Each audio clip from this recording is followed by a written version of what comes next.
நீ தமிழச்சி தங்கப்பாண்டியன் அவர்கள், அம்மா தாயே நீங்க திமுகவினர்னு செம்மையா நிரூபிச்சிட்டீங்கம்மா. ஏன்னா மற்றவங்கலாம் 1000 உண்மைக்கு ஒரு பொய் சொல்லுவாங்க. நீங்க உச்சி முதல் உள்ளங்கால் வரை பொய்யில் ஆரம்பித்து பொய்யில் முடிக்கும் நீங்க இன்னைக்கு உங்களை அன்பா நாங்க இனிமே பொய்யச்சி சொம்ப பாண்டியன்னு பேர் வைக்கலான்னு இருக்கோம்.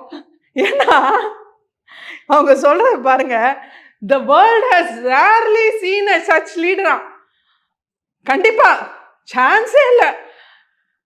கருணாநிதி அவர்கள் மாதிரி வரலாறு காணாத ஒரு பெருந்தலைவர் இது வரைக்கும் தமிழ்நாட்டை இப்படி பொதக்குழியில தள்ளுது வேற யாருமே இருக்க முடியாதுங்க. சான்ஸே இல்லை.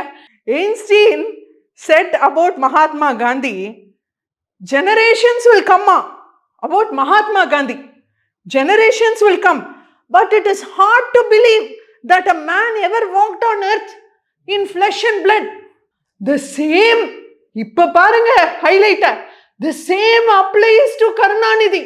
அப்பா அம்மா தாயே சொம்படிக்கலாமா?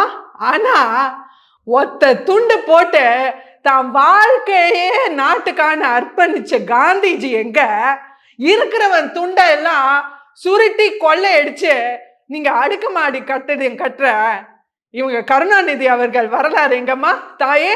இதுதான் கடைசி பாயிண்ட். அடிச்சு தூக்கிட்டாங்க. நியூமரோ ஊனோவா, நம்பர் 1 நியூமரோ ஊனோ. கரெக்டுமா, அடிச்சுக்கவே முடியாது. அவர் தான் நியூமரோ ஊனோ, நம்பர் 1. கரப்ஷன்ல நம்பர் 1, கொள்ளையடிக்கிறதுல நம்பர் 1, தமிழ்நாட்டு மக்களை வாழ்வாதாரத்தை கொள்ளையடிக்கிறதுல நம்பர் 1, மணல் கொள்ளையடிக்கிறதுல நம்பர் 1, தமிழ்நாட்டு மொழி கலாச்சாரம் மக்களை குழி தோண்டி புடக்கிறதுல கருணாநிதி அவர்கள் தான் நம்பர் 1. அதனால அவருக்கு பாரத் ரத்னா என்ன, உலக ரத்னாவே கொடுத்துடலாம். சூப்பருங்க.